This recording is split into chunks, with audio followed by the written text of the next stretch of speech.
Hello everyone, and today we are going to program PLC Simatic S7-300, and we have started the software Simatic Manager.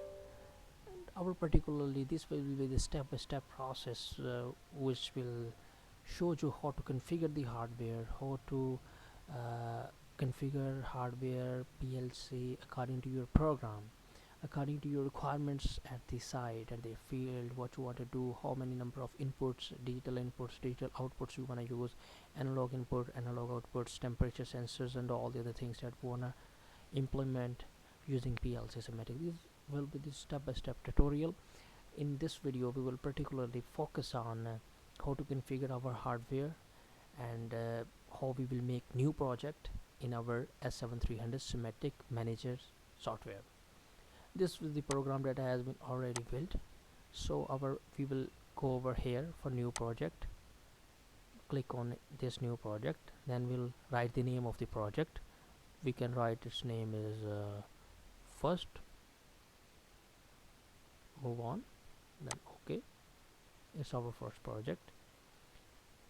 Now this window will be appear. Now what we will do, we will click on this MPI, double click on that MPI. Now next this window will open up. In this window we will go into station, which type of PLC we are gonna use, S7-300, S7-400, and all the other PLCs has been mentioned over there. We will go into S7-300, double click on S7-300, and this module S7-300 has been opened. Now double click again on S7-300 in order to open that hardware. Now its hardware will be opened.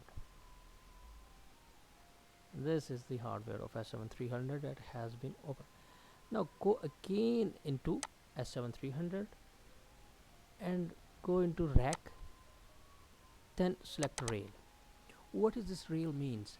This is the rail on which the upper PLC will be mounted, and now we have selected this rail has 11 number of slots, in which number of modules, digital input, digital output, analog input, analog output, CPU, CPU module, and all a number of modules which you can adjust and attach on it according to your requirement in the field. Now looked at this slot number 2. Now we are gonna place our CPU over there. Number 1 place is empty, we have kept because it is for power supply, and at the number 2 we will place our CPU. Go into the option, there are a number of CPU over there, 312, 313, 314, 15, and what we are gonna use randomly 315. It was only tutorial for our choice, but according to the field, because if you are gonna automate any plant in anything, and which are your hardware requirement, which hardware you have in your hand, or the availability, and you need to configure your program according to that hardware. Now we are making tutorial, that's why we have selected randomly CPU from our software. Now we can attach any components. Now leave again one slot and go into the fourth slot, and then place another module, whatever you want. Go into SM300, and these are the analog input, analog input output, analog output, digital input, digital output, and all the modules, all the input outputs modules are over there. Now we would like to place analog digital input. We are gonna place digital input, and another module of digital output.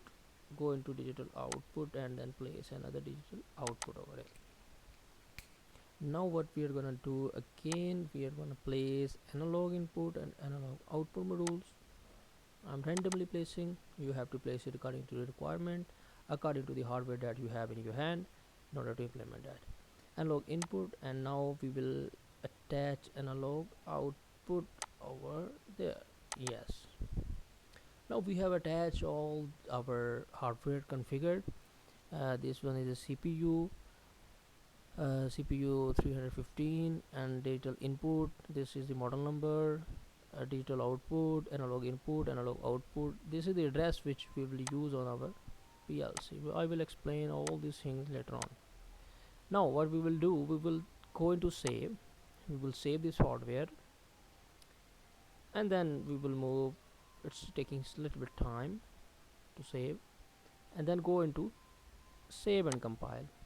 It will also save, and it will also compile our software. Now what we will do next is we will go into our main menu of Simatic Manager. Now we have configured hardware over here.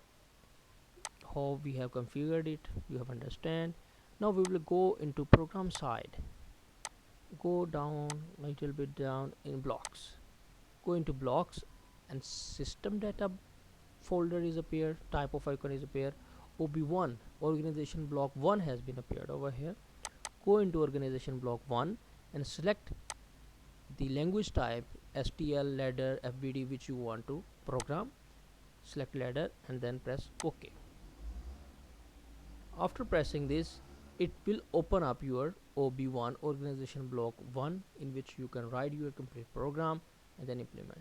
And this one is the organization block 1 which has been opened up. And in the now from here you can start your programming. Go into this type of input, outputs. In the later tutorial I will explain all the things how you will implement inputs, outputs, and all those circumstances and all those things which you will program like according to your requirement. And this one is the startup, in which you will configure hardware, you will write your program, how to communicate with CPU, how to practically communicate, how to configure your hardware, and all these things will be explained in the coming up later videos. And I will also explain from where you can download this software of Simatic S7-300 Simatic Manager, so you can do all the tasks. You can do programming, you can do automation, Siemens S7-300 PLC and 400 PLC, and you can do all the rest of the things.